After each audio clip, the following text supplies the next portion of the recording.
नमस्कार दोस्तों, एक बार फिर से स्वागत है आपका मेरे YouTube चैनल में। दोस्तों, ये स्टैंजर का PVT 501। इस एम्पलीफायर में प्रॉब्लम क्या है दोस्तों, देखिए इसका ओवरलोड का एलईडी जल रहा है और पावर का बंद है और सिर्फ इसका पीछे का फैन चल रहा है। बाकी इसमें ना कोई आवाज है ना ऑडियो है। तो चलिए आज के वीडियो में देखते हैं कि इस एम्पलीफायर को कैसे रिपेयर करना है, क्या इसके अंदर खराब हुआ है। तो वीडियो अच्छा लगे तो लाइक और चैनल को सब्सक्राइब जरूर करें दोस्तों। हम आपके लिए ऐसे ही रियल रिपेयरिंग के वीडियोज लाते रहते हैं दोस्तों। अब हम लोगों ने इसका फॉल्ट तो देख लिया कि इसमें ओवरलोड का एलईडी जल रहा है, लेकिन अब है कि इसको बनाना कैसे है, शुरुआत कहाँ से करना है। तो उसके लिए सबसे पहले हमें ये जानना होगा दोस्तों कि यहाँ पे जो ओवरलोड का एलईडी जल रहा है वो क्यों जल रहा है, इसका क्या मतलब है। तो देखिए दोस्तों, यहाँ पे एक सर्किट ब्रेकर लगा हुआ है। इसका काम क्या है कि जो ट्रांसफार्मर से सप्लाई बन रहा है और ट्रांजिस्टर पे जा रहा है या और कहीं जा रहा है, तो बीच में सबसे पहले वो सर्किट ब्रेकर पे ही जाता है और वहां से निकल के सप्लाई सभी जगह जाता है। तो जब इधर का सप्लाई कहीं फॉल्ट कर जाता है और ड्रॉप करने लगता है, वोल्टेज शॉर्ट कर जाता है, तो वैसे स्थिति में ये ब्रेकर बंद इस सप्लाई को काट देता है। और जब यहाँ का सप्लाई कटता है तो वहां से एक सप्लाई हमारा इस एलईडी को दे दिया जाता है, जिससे हमें ये पता चलता है कि ये फॉल्ट कर रहा है कहीं पे या फिर जो हमें ओवरलोड के रूप में दिखाई पड़ता है। तो इसका मतलब ये है कि हमारा सप्लाई अभी पूरी तरह से आगे बंद है और ये सर्किट ब्रेकर उस सप्लाई को ऑफ करके रखा है।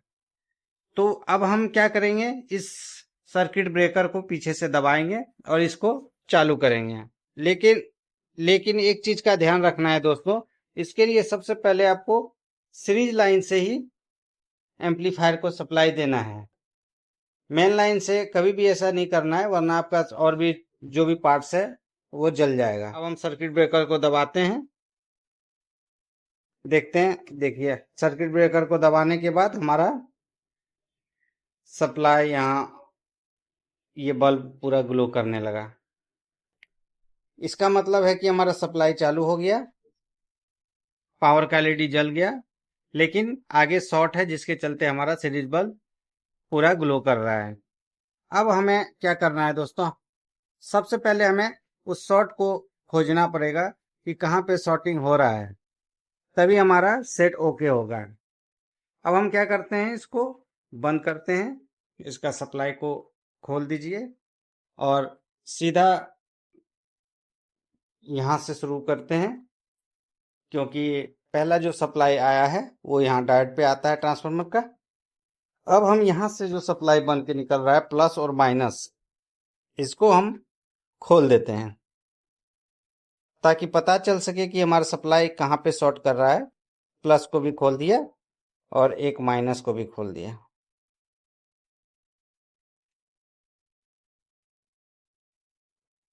तो हमारा प्लस और माइनस दोनों वायर देख सकते हैं ये खुल चुका है।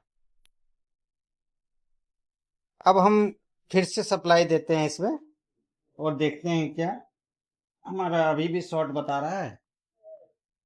पावर को ऑन करना है, देखिए हमारा स्विच बल्ब ग्लो नहीं कर रहा है, बिल्कुल हल्का जल रहा है, यानी कि हमारा यहाँ डायोड तक ठीक है। आप चाहें तो यहाँ वोल्टेज भी नाप सकते हैं, मैं आपको नाप के दिखाता हूँ।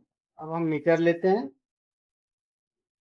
और एसी डीसी वोल्ट में लगाते हैं और यहाँ पे हम सप्लाई नापेंगे कि हमारा सप्लाई बन रहा है कितना। देखिए दोस्तों, अभी हमारा वोल्टेज यहाँ पे 50, 52, 53 वोल्ट बन रहा है, यानी कि यहाँ तक हमारा सप्लाई बन रहा है, लेकिन आगे जाने के बाद शॉर्ट हो जा रहा है। तो अब हमें ढूंढना होगा कि आगे कहाँ पे प्रॉब्लम हो रहा है। तो हम क्या करेंगे, अब यहाँ पे इस वायर को जोड़ देते हैं। पहले इसका सप्लाई को ऑफ करना है। तो दोस्तों, अब हमें क्या करना है, यहाँ तक तो हमारा सप्लाई सही है, वोल्टेज बन रहा है, लेकिन जैसे हम इसको जोड़ते हैं तो हमारा वोल्टेज फिर शॉर्ट करने लगता है। तो उसके लिए अब हम क्या करेंगे, इसका ट्रांजिस्टर को देखेंगे कि ट्रांजिस्टर कहीं उड़ा हुआ तो नहीं है इसमें। तो इसके लिए सबसे पहले हम एक साइड का इसका सप्लाई को खोल देते हैं ट्रांजिस्टर का। इधर नेगेटिव से चलता है और इस साइड पॉजिटिव से चलता है। तो हम पहले नेगेटिव साइड खोलते हैं। ये हमारा एक सप्लाई खुल गया नेगेटिव का। अब हमें चेक करना है कि कहीं शॉर्ट इधर तो नहीं है। देखिए दोस्तों, अभी भी हमारा सीरीज बल्ब ग्लो कर रहा है, इसका मतलब अभी भी शॉर्टिंग है, शॉर्ट अभी भी इसका गया नहीं है। तो अब हम क्या करेंगे, इस साइड का भी सप्लाई पॉजिटिव का खोल के देखेंगे। इसको बंद करते हैं और इधर का वायर को खोलते हैं।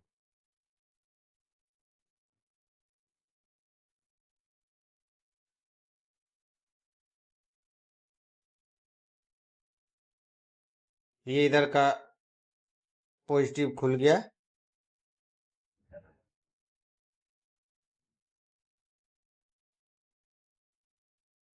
अब हम फिर से इसमें सप्लाई देके चेक करते हैं कि देख सकते हैं सीरीज बल्ब अब कम हो चुका है, यानी कि शॉर्ट हमारा इधर है दोस्तों, इधर शॉर्ट नहीं है।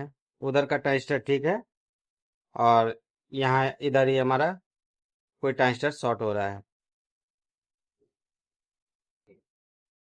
तो अब हमें यहाँ इस साइड का जो भी ट्रांजिस्टर है उसको चेक करना है कि शॉर्टिंग आ रहा है क्या। तो सप्लाई को ऑफ करते हैं और इधर का ट्रांजिस्टर को पहले हम लोग चेक करेंगे। तो यहाँ पे प्रॉब्लम इस साइड से हो रहा है दोस्तों। तो चेक करना है, एक बार में हम सारा ट्रांजिस्टर चेक नहीं हो सकता है इसका। आपको सभी ट्रांजिस्टर का एमीटर और बेस पॉइंट को खोल देना है, तभी चेक होगा।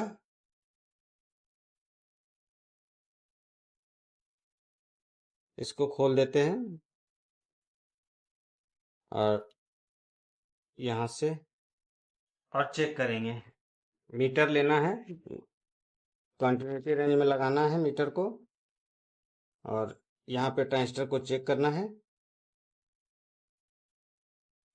कोई भी ट्रांजिस्टर बेस टू एमीटर।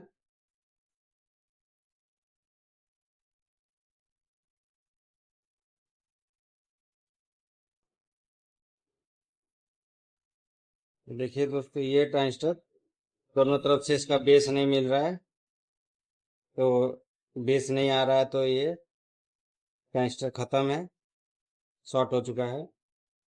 पहला ही ट्रांजिस्टर शॉर्ट निकला इसका। दूसरा ट्रांजिस्टर को चेक करते हैं, ये सही बता रहा है, दूसरा ट्रांजिस्टर भी ठीक है। तो सारा ट्रांजिस्टर ठीक है दोस्तों, सिर्फ एक ये ट्रांजिस्टर खराब है हमारा। ये ट्रांजिस्टर खराब है, इसके लिए हमें पूरा ये खोलना पड़ेगा। 3773 का ट्रांजिस्टर इसमें लगा हुआ है दोस्तों। इसमें ये ट्रांजिस्टर अभी हम रिप्लेस करेंगे और इसको हम बदल के फिर आपको चेक करके दिखा रहे हैं। तो ट्रांजिस्टर इसका चेंज हो गया दोस्तों। अब इसमें हम वापस सप्लाई देते हैं। देखिए हमारा पावर आ चुका है, सीरीज बल्ब हल्का ग्लो कर रहा है, शॉर्ट नहीं है। अब हमने इसको मेन लाइन से दे दिया। अब हम आपको ऑडियो चेक करके दिखा रहे हैं। देखिए साउंड आ चुका है। अब इसमें हम लगा के बजा सकते हैं। देखिए हमारा कनेक्ट हो चुका है।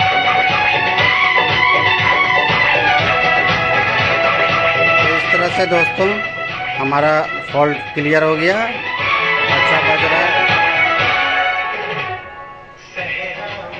ठीक है दोस्तों, तो इस तरह से स्टेप बाय स्टेप बनाते हुए कोई भी एम्पलीफायर को आसानी से बनाया जा सकता है दोस्तों।